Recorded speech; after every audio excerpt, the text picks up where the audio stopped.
señor Rajoy, le voy a decir, se creyeron impunes. La bomba de Bárcenas le estallará probablemente también al gobierno. Estoy dispuesto a elaborar un plan contra la corrupción. La oposición quería hablar de Luis Bárcenas, pero Mariano Rajoy contestó con su propuesta del plan contra la corrupción. Pocas menciones al extesorero del PP, que vuelve a mover ficha. Su abogado aporta pruebas de que sí se acogió a la amnistía fiscal. Habría regularizado hasta 11 millones de euros provenientes de la famosa cuenta bancaria de Suiza a través de la empresa Teserul. Montoro ha dicho que esta regularización no afecta a la situación judicial de Bárcenas. En esta situación. ¿Qué tal? Muy buenas noches. A las novedades del caso Bárcenas hay que unir una última hora de otro caso, el caso Nos. Con la Casa Real salpicada por esta trama de corrupción, Zarzuela decide mantener en el cargo al secretario de las Infantas, recién imputado. Carlos García Revenga seguirá en el puesto al menos hasta que declare el próximo 23 de febrero, el mismo día en que lo hará el Duque de Palma. El juez instructor del caso, José Castro, ha fijado una fianza de 8,1 millones para Urdangarín y su socio Diego Torres. Tienen para abonarla un plazo de 5 días. Día después del segundo asalto al Parlamento gallego, ahora la presidenta ofrece diálogo, pero esta vía se antoja difícil. Los grupos de la oposición insisten en pedir una rectificación y acusan a Pilar Rojo de romper los principios de participación democrática. Tras los altercados vividos ayer en el hemiciclo, nadie quiere dar un paso atrás. É inadmisible cambiar o funcionamento democrático do Parlamento. O que lle preocupa é a represión, pois que nos castigue a señora presidenta do Parlamento. O que ten que facer o Partido Popular é rectificar radicalmente. Temos que ser as voces na Cámara dos cidadáns e non os cidadáns os que sexan a voz dos deputados no Parlamento. Llevamos con unas promesas hechas ya desde hace meses, ya de antes das elecciones, e non vemos el resultado por ningún lado. E se hubiera traballo, seguramente non estamos facendo estes cursillos. E non sei a quen beneficiará isto. Se non hai traballo, non sei por que forman a xente legalmente. Era mellor que fixeran outros cursos, aparte son cursos cortiños. Los trabajadores del sector naval gallego intentan no perder la última esperanza de encontrar trabajo, y eso a pesar de la negativa de Navantia, que asegura que no se construirá el tan demandado dique flotante. Xunta y patronal afirman que no se quedarán de brazos cruzados ante esta situación. Después de 7 meses entre rejas, el autor confeso del robo del códice ha salido en libertad. Manuel Fernández Castiñeiras abandonaba esta tarde Teixeiro. Terminada la fase de instrucción, queda por conocer ahora la fecha del juicio. El conocido como Chispas tendrá que comparecer todos los lunes ante el juez y no podrá pisar la catedral.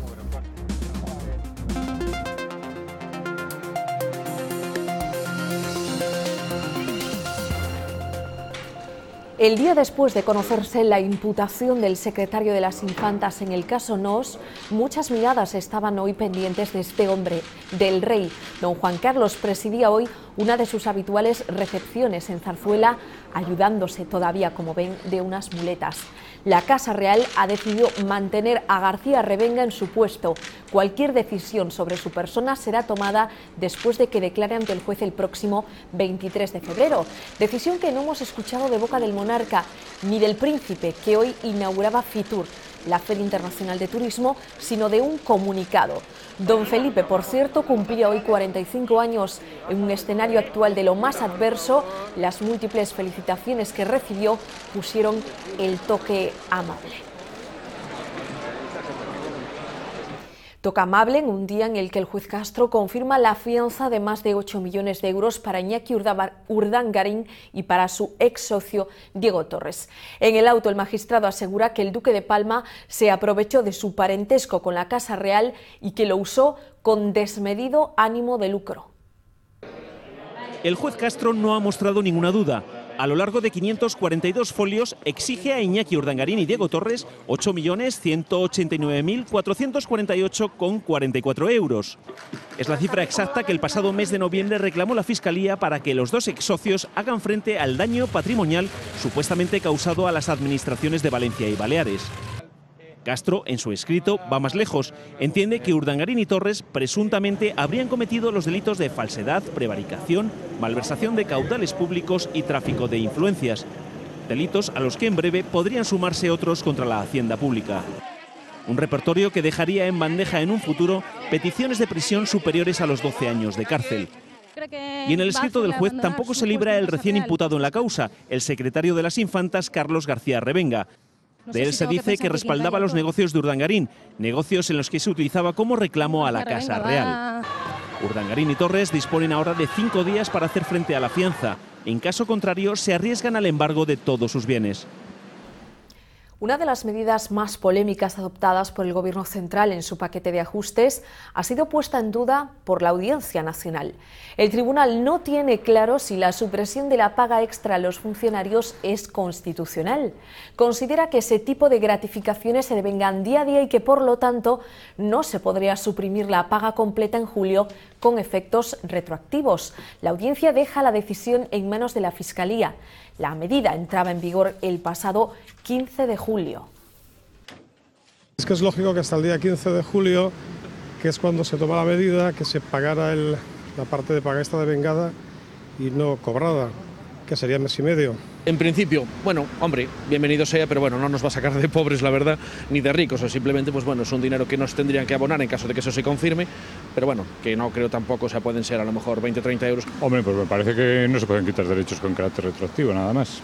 Esta política de recortes no tiene ningún fundamento económico más que los bancos alemanes se salven sus espaldas, se cubren las espaldas, y que los bancos españoles, con sus constructores, promotores y demás familia y políticos, pues hagan frente a las deudas que han acarreado.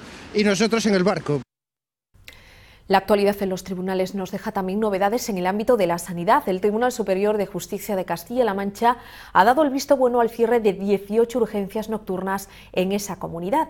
Sí se mantendrá abierto el punto de atención continuada de Tembleque, que recurrió en su día a la decisión adoptada por la Junta y cuyos habitantes han protagonizado una cruzada de movilizaciones contra la orden del Gobierno de Cospedal. La presidenta argumenta motivos económicos para echar el cerrojo a estos centros, pero también razones de ocupación por el escaso número de pacientes que acuden a esas horas.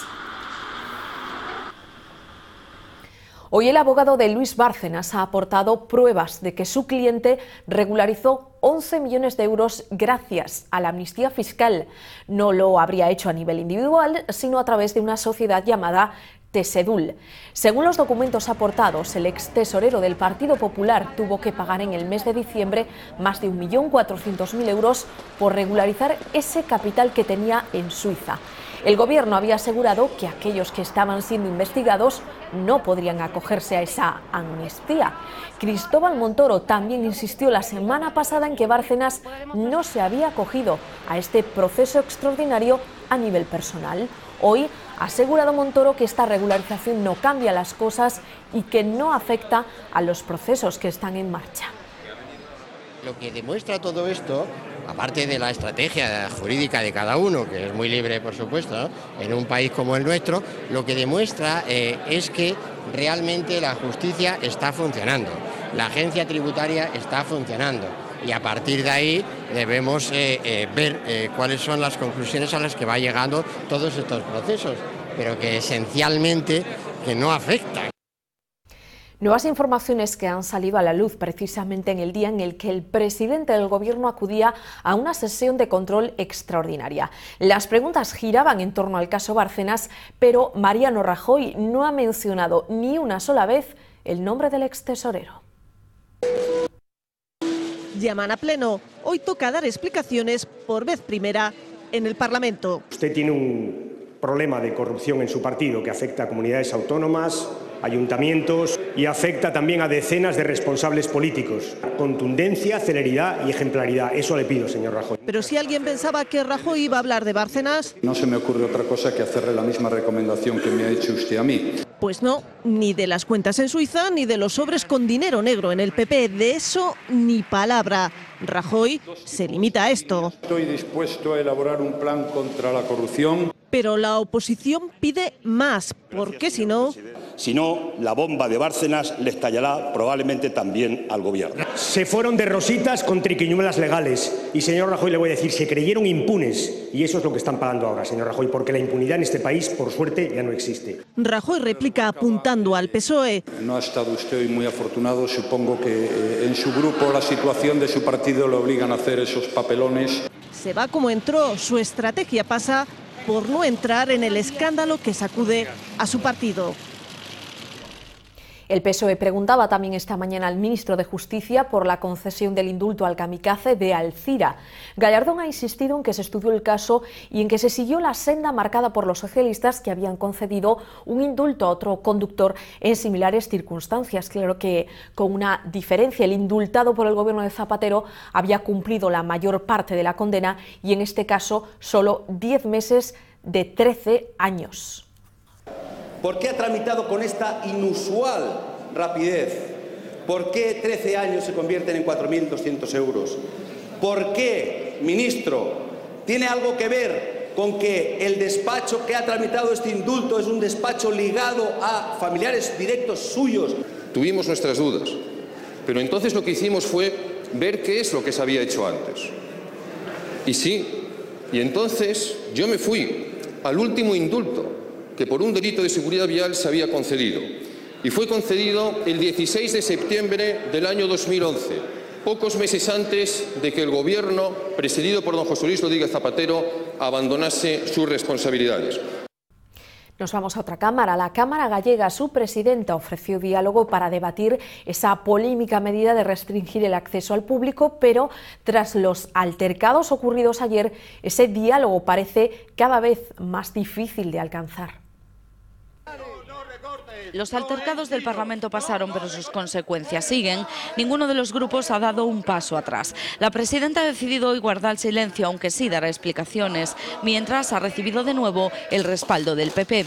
Insisten en que varios diputados ayudaron a que se cometiera un delito y además no atendieron a sus obligaciones al ausentarse de la sesión. Entendo que os grupos e os deputados da oposición pedirán de inmediato aos servizos da Cámara que non lles aboen a parte proporcional do salario correspondente ao día de onte. Desde la oposición mantienen su postura y exigen a Pilar Rojo que rectifique. O que fai cando se levanta polas mañás é consultar o que plantea Cristina Cifuentes en Madrid. Eu creo que a súa homóloga non é o seu carácter absolutamente reaccionario. A señora presidenta o que ten que facer é rectificar. As súas actitudes o único que están provocando é máis crispación. Hai que conciliar o dereito de participación co funcionamento ordinario das institucións. Dice no haber tenido ninguna comunicación de la presidenta, ni para sentarse a hablar, ni para comunicarles posibles sanciones a los diputados. ¿Sanción a quen? Non houbo ninguna actuación irregular por parte de ningún diputado. Ningún arrepentimento, fixémolo con absoluta consciencia, os violentos son eles. Lo ocurrido le reafirma en sus posturas. Esta mañana se reanudaba en Vigo el pleno que tuvo que ser suspendido el pasado lunes por las protestas de trabajadores de varias concesionarias del ayuntamiento. Colas desde muy temprano para intentar acceder al salón de plenos, aunque no todos lo consiguieron. En la lista que manejaban los agentes de policía estaban los nombres de los que se manifestaron ese día. A pesar de todo, otros compañeros sí pudieron acceder y repitieron la misma operación. Gritos contra los despidos y Caballero vuelve a suspender el pleno. Se reanudaba la sesión esta tarde, pero en un ambiente ya mucho más tranquilo. Esta vez solo pudieron entrar 2 trabajadores. Nunca ha habido listas negras. No somos como el Parlamento de Galicia. Me han preguntado ustedes por listas negras. Listas negras no hay ninguna. Puede haber resolución del alcalde con informe jurídico del secretario. Parece que xoga a ver a quen se cansa antes, e isto non é cuestión de cansarse ou deixar de cansarse, é cuestión de asumir as responsabilidades políticas que ten como alcalde desta cidade. Que hai uns colectivos que piden ser atendidos e nós entendemos que o diálogo, o consenso e a pluralidade desta cidade tamén ten que estar presente. Navantia anunciaba en las últimas horas que el astillero ferrolano se va a quedar sin dique flotante. Una noticia que ha enfriado por completo a un sector sacudido por la crisis y quizás con demasiadas esperanzas puestas en un compromiso que no llega: el encargo de la petrolera mexicana Pemex. Decepción, esa vuelta a ser la palabra más repetida. Evidentemente, desde el Gobierno de la Xunta de Galicia no podemos valorarlo de otra manera que no sea con decepción. Navantia pois tamén é responsable dende Madrid de crear pois unha expectativa importante respecto a esa infraestructura. Ayer era el alcalde de Ferrol y hoy han sido la conselleira de Traballo y el representante de la patronal los que mostraron su rechazo al anuncio de Navantia de descartar por inviable la construcción del esperado dique flotante. Los trabajadores del astillero público llevaban 2 años reclamándolo como la solución a su falta de trabajo. La decisión ha supuesto un duro varapalo para el naval gallego y por eso desde nuestra comunidad no la quieren dar por zanjada. Que Navantia se comprometa, cumpla sus compromisos anunciados con esta comunidad autónoma y con el astillero, en este caso de Ferrol. Y esto lógicamente no va a quedar aquí. La mala noticia se suma a la incertidumbre con la que el sector mira ya a la petrolera mexicana Pemex. El compromiso de construir 8 floteles en Galicia se ha visto empañado, entre otras cuestiones, por la falta de avales para el astillero vigués Hijos de Barreras. É certo que creíamos que unha vez aprobado o instrumento de Taslis se iba a revitalizar pois a contratación, non dun xeito espectacular, pero sí de alguna maneira. Eso non está a pasar. Y mientras tanto, miles de trabajadores que se han quedado en paro buscan en cursos como este seguir formándose en la profesión a la que han dedicado toda una vida. E se hubiera traballo, seguramente non estamos facendo estes cursillos. Se non hai traballo, non hai esperanza para nadie, iso está claro. Nos sentimos desplazados porque non creemos o que nos están diciendo. De momento no ven salida, aunque la Consellería de Traballo asegura que el 40% de ellos podrá volver a trabajar. Los que no saben si van a poder seguir trabajando son muchos de los empleados del sector bancario. Hoy han salido a la calle los de Bankia. Trabajadores de la entidad venidos de toda Galicia se han manifestado esta tarde en Santiago. Bajo la lluvia y delante de la oficina central han gritado contra los despidos. Aseguran que solo clientes y empleados están sufriendo las consecuencias de una mala gestión. El ERE en Bankia afectará a miles de trabajadores en toda España. Lamentablemente no serán los únicos que pierdan su empleo. La quinta parte de la plantilla de Iberia en la cuerda floja, más de 3.800 trabajadores.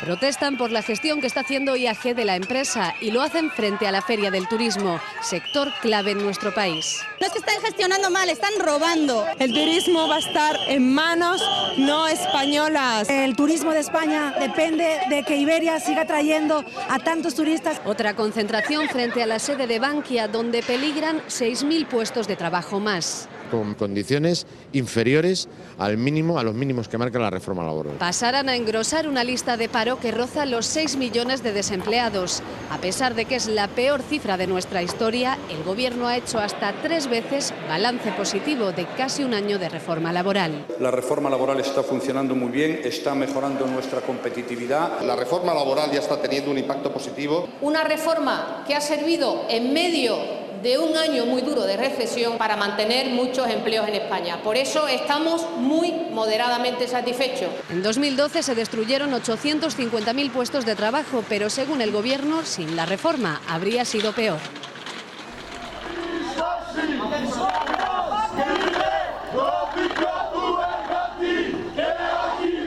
En Grecia, decenas de sindicalistas han ocupado el despacho del ministro de Trabajo para protestar contra los nuevos recortes en las pensiones. Pretendían reunirse con el ministro, pero Yanis Broutsis no estaba en el edificio. Los agentes antidisturbios los reprimieron con gases lacrimógenos. Uno de los manifestantes resultó herido y 30 de sus compañeros acabaron en comisaría. En el último trimestre del año pasado, la economía española cayó un 0,7%. Eso supone que en todo el 2012 el PIB se contrajo un 1,37%. La cifra es más alta de lo esperado. Quizás por eso y por primera vez el Instituto Nacional de Estadística ha ofrecido la cifra con 3 dígitos. Lo normal hasta ahora era redondear, así que sería más lógico decir que en el año pasado la economía española se desplomó un 1,4%. Se acabaron las hipotecas de por vida. El Gobierno fijará en un máximo de 30 años el plazo para solicitar créditos hipotecarios para vivienda habitual. Lo ha anunciado esta tarde el ministro de Economía, igual que otras medidas relacionadas con los desahucios. Los bancos no podrán ejecutarlos hasta el tercer mes de impago y no podrán hacerse con la casa por menos del 70% de su valor. Si luego la entidad obtiene beneficios con la venta del inmueble, se podrá reducir la deuda de las familias desahuciadas.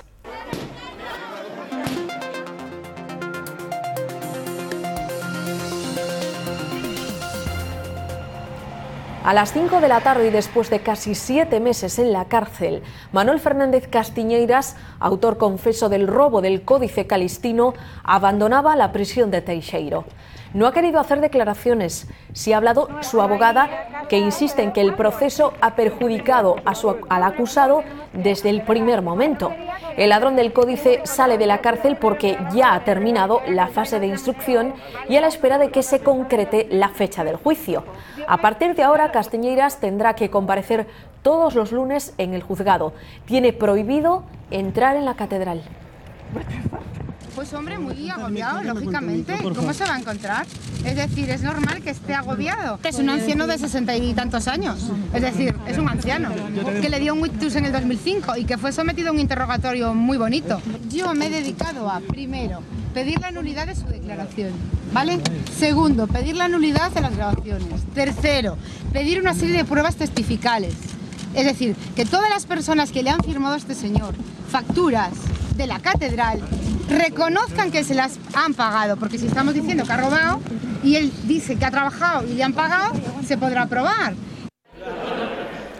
La liberación del Chispas, el autor confeso del robo del Códice, se produce además en el día en que el juez instructor del caso ha presentado su novela titulada La leyenda del santo oculto, una historia de intriga que gira alrededor de la catedral y el mito del apóstol. El acto transcurrió además muy cerca del templo, en el Hostal dos Reis Católicos. El juez ha descartado que sea oportunista sacar esta obra al mercado justo en este momento porque tiene más relación con la celebración del 1200 aniversario del descubrimiento de la tumba de Santiago que con la desaparición del Códice. Yo creo que el arzobispado o escribí mal la novela o se sentirá halagado. Lo que no voy a hacer es publicidad, eso desde luego. Si uno le pregunta, ¿es el momento de sacar un libro sobre sexo y guerras sotanas? No. ¿Es el momento de sacar un libro que ensalce el mito de Santiago? Sí. Uno de los anticonceptivos orales más usados por mujeres de todo el mundo, Diane 35, acaba de ser retirado del mercado francés. El país galo ha decidido suspender su comercialización por motivos de seguridad tras ser relacionado con la muerte de 4 personas, todas ellas por trombosis venosas. También han sido apartados otros 35 genéricos con el mismo principio activo. Se trata de un tratamiento hormonal indicado para el acné, el hirsutismo y algunos casos de alopecia. Desde hace varios años en España ya no se usa como anticonceptivo precisamente por el riesgo de que se produzcan tromboembolismos.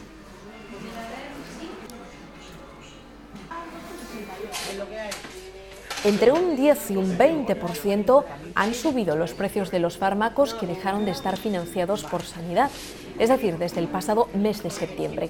Un total de 417 fármacos, la mayoría tratamientos para síntomas menores y de uso tan común como Almax, Fortasec o Mucosan. La titular del Departamento de Sanidad, Ana Mato, ha asegurado que todas las necesidades terapéuticas están cubiertas por la sanidad pública. En cuanto al incremento de los topes máximos mensuales que deben pagar los pensionistas, se trataría, dicho, de menos de un 2%. Hoy el Ministerio ha hecho públicos los datos de gasto sanitario en las comunidades. Galicia es donde más ha descendido, más de un 53% en diciembre.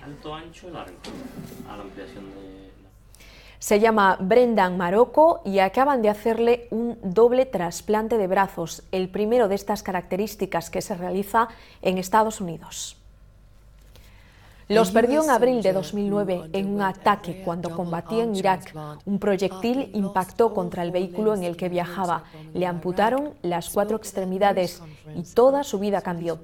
Hoy se ha presentado en público con todo su equipo médico, ese que trabajó 12 horas conectando músculos, huesos, tendones, nervios y piel. Ahora, con 26 años, le quedan muchas fuerzas para seguir luchando. Ha dicho que lo primero que hará será conducir y volver a practicar deporte.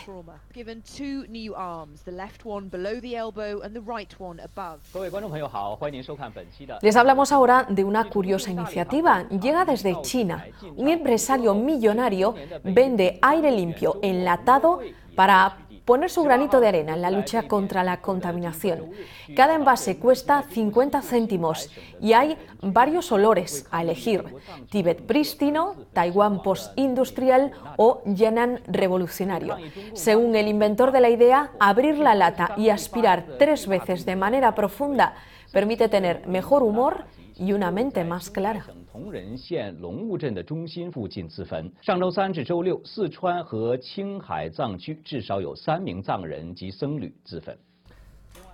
Se la conoce como la ciudad de la luz, pero quizás tenga que cambiar ese sobrenombre a partir de ahora por culpa de los ajustes.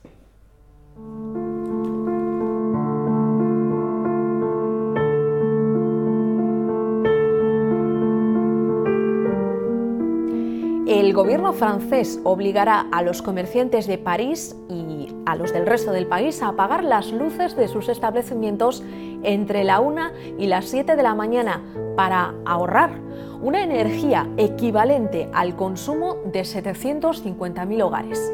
A partir del 1 de julio, todos los turistas que paseen de madrugada por la capital gala se encontrarán con una ciudad un poquito más oscura que de costumbre.